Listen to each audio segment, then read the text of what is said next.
Hello, and welcome to Crunch Time.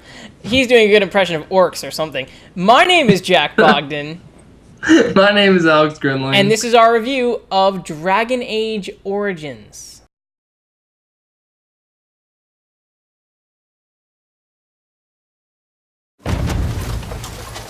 They're coming. Tonight, we have vengeance! We are the Grey Wardens, men and women from every race, warriors and mages, barbarians and kings. We have watched and waited for the Darkspawn to return. And although we are few now, I am at your disposal, Grey Wardens. the Darkspawn must be stopped here and now.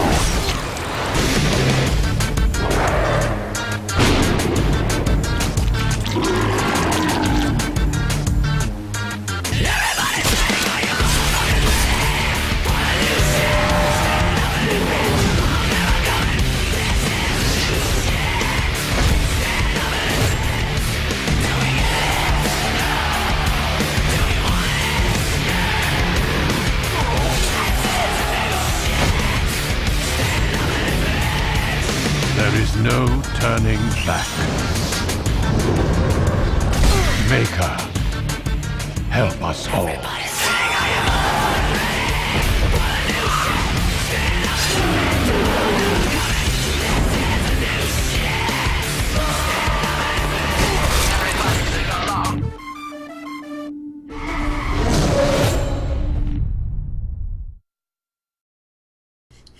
So that was the trailer for Dragon Age Origins. Here is some footage to Dragon Age Origins. So the reason we're talking about this is because Dragon Age 2 actually hits next week. March 5th, I think? 2 weeks from now. Yeah. 2 weeks from now. And we thought it'd be really interesting to revisit Dragon Age and you know, find out exactly, you know, maybe what's changed and give a little bit of a context for if people haven't played it before.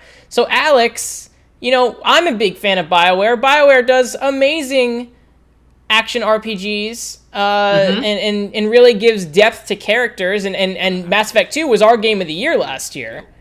Right. So, you know, I feel like you know, what's up with characters in this game? Like, is that the sell here? I mean, the visuals aren't as good as Mass Effect 2, but again, this game is from October 20th, 2009.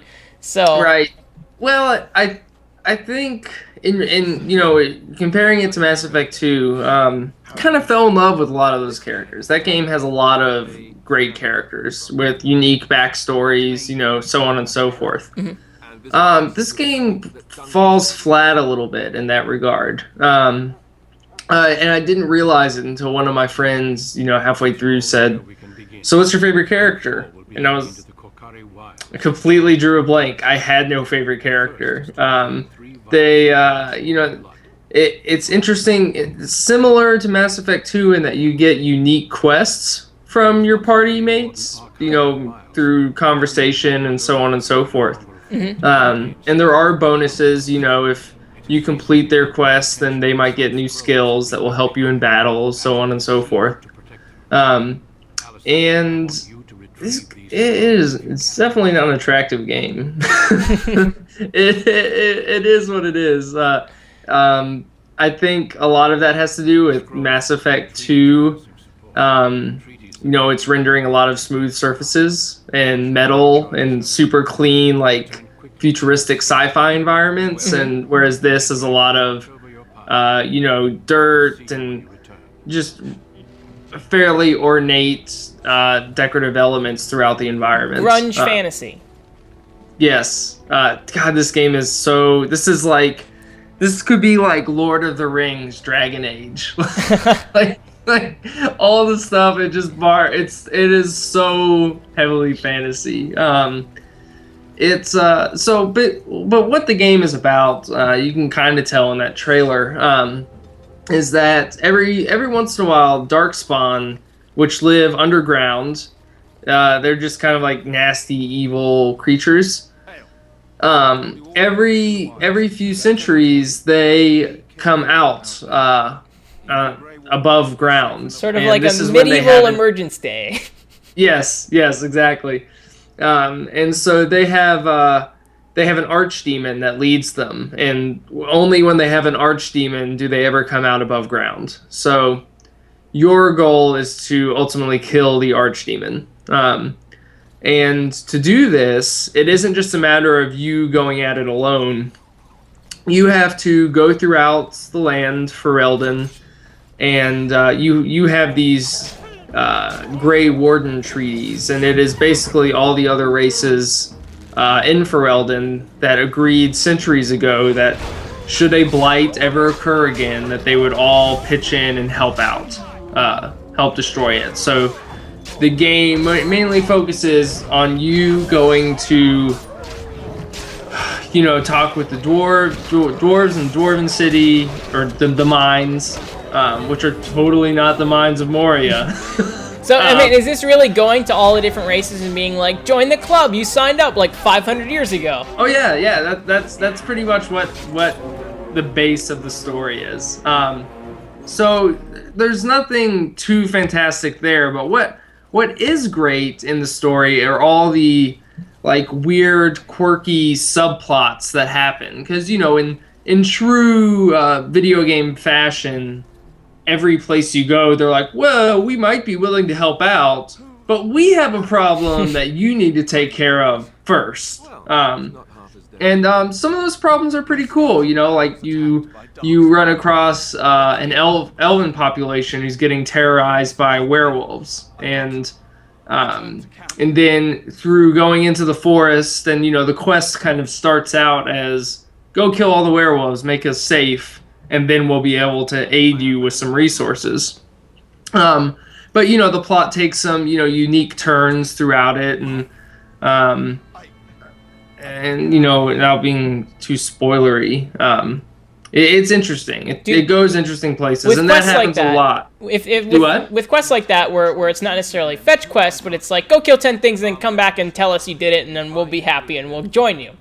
Right. Do they ever put a spin on those quests? I think that's kind of what you're alluding to, that it's not strictly go kill 10 things and come back. It's like go kill 10 things, something's happened, not necessarily 10 things, or there's like, Right. now I need to kind of branch it off into this path, and how much of that comes into play in not becoming a chore? I guess to this game's credit, I never felt like I was doing any chores. They do a really good job where it doesn't feel like you're just grinding, when you're doing subplots. There are subplots to the main game storyline, and then there are plots. There are like they have these chanter boards in different towns that you go to, and this is a board where the town is having problems with grizzly bears attacking, so you need to go and slaughter the grizzly bears, and that is your pretty standard go kill 10 things, come back. So it does have those, but those don't usually creep into the main story. Those are usually completely optional. And with those, so I guess the question I have is like, okay, you might get those quests, so you might choose to do those quests. Those quests are only really tedious if the gameplay isn't fun. So how does the gameplay kind of play out here? Is it like, it's not turn-based, obviously, so how does it play? Oh, it kind of is turn-based. It is, you click on an enemy, and there is very much background math happening, where you hit him for a certain amount of damage, then, and the gameplay is not fluid. It is not you hit A and you swing a sword. It is you hit A and it adds it to the queue of, actions that your character is going through. Combat is much more tactical than anything you'll find in Mass Effect, in that you have combat tactics for each one of your party members, and so you can go through those and really customize it to say, okay, you are if your health gets below 25%, use the strongest health potion that is in the inventory. If it gets below 90%, use the weakest one. if it gets, below 50%, do this attack.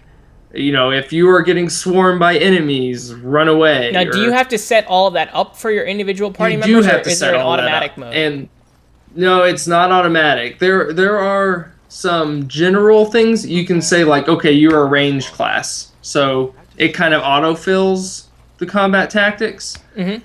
The problem is that it was very obviously made for PC, and Jen just kind of ported over to the 360. So these menus are really cumbersome to go through with the controller. So much so that I didn't even really bother with the combat tactics when I was playing. And I'm sure that made certain parts harder than they should have been, but the menus are clunky as hell.